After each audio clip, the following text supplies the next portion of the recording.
Now to the US, Donald Trump's impact is being felt far and wide. We're going to be discussing the tariffs shortly, but the president signed an executive order requiring US federal employees to remove pronouns from their names from things like email signatures, and this is having impact all around the world, Dan. We've heard about Sadiq Khan removing pronouns from his Twitter bio, and Chris Minns, the New South Wales Premier, is also abiding by this presidential order. Let's take a look at the his Instagram profile before. There you go, he, him, as if it needs to be said.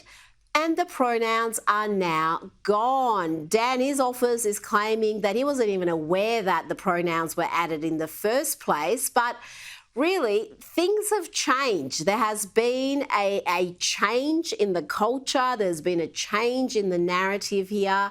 And people are beginning to realise, even people on the left, just how ridiculous this whole notion is.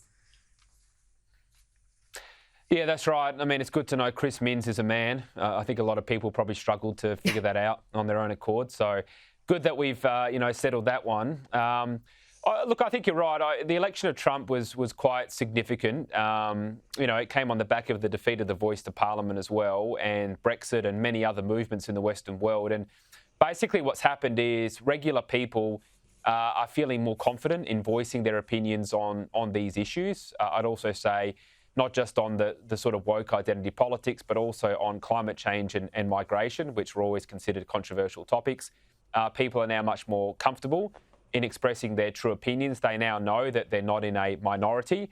Every normal person is sick and tired of seeing, the usual carry on email signatures or the diversity hires and all of the mandates that go with it. So we are seeing a lot of social proof, and like I say, people are finding their voices. There's a lot of political standard bearers that are now speaking up. So I am quite hopeful that the era of DEI is now coming to an end. It's going to take some time to eradicate it from our public offices and also the big corporates, but clearly things have changed, I think, in a very positive way over the last 12 to 18 months. Now, Donald Trump's tariffs are seeing the Canadian and Mexican currencies in free fall. Their value is diving. The North American trade war is well and truly underway. Dan, how do you see this progressing, and is Australia in a position to capitalise? Yeah, well, I think no one's safe from Trump, really. He's going to change the global order in a lot of ways, and not just with economics with regards to Canada and Mexico, but he's, wanting to exert more influence over Greenland. He wants to take back the Panama Canal.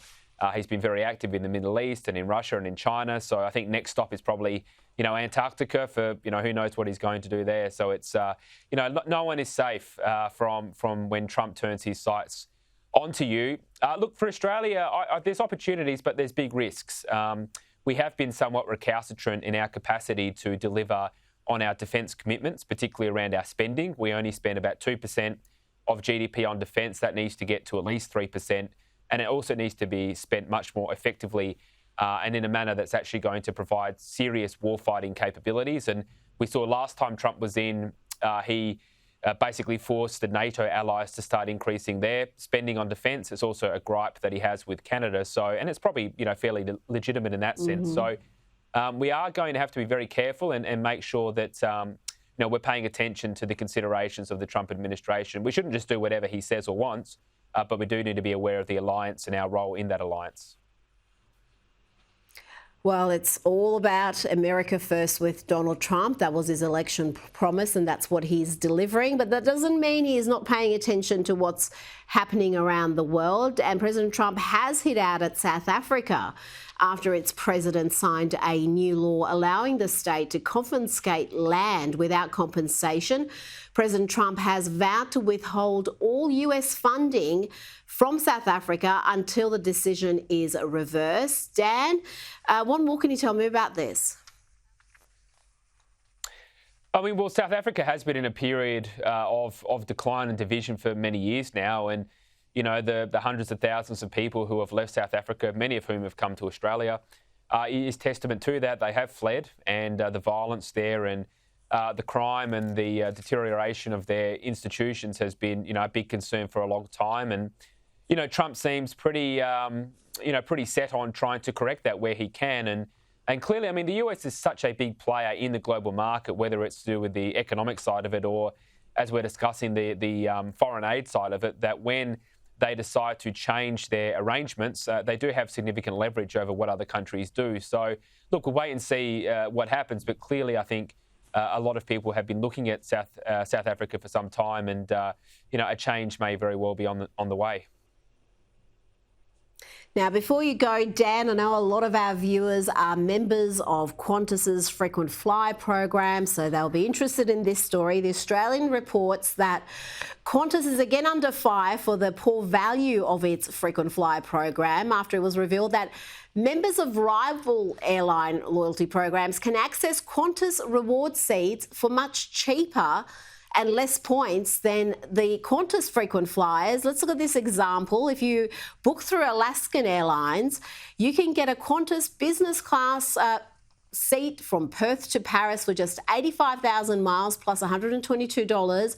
But if you want to use Qantas's own program to book that Qantas seat, it's going to cost you $451 and more than 126,000 points. Exact same seat.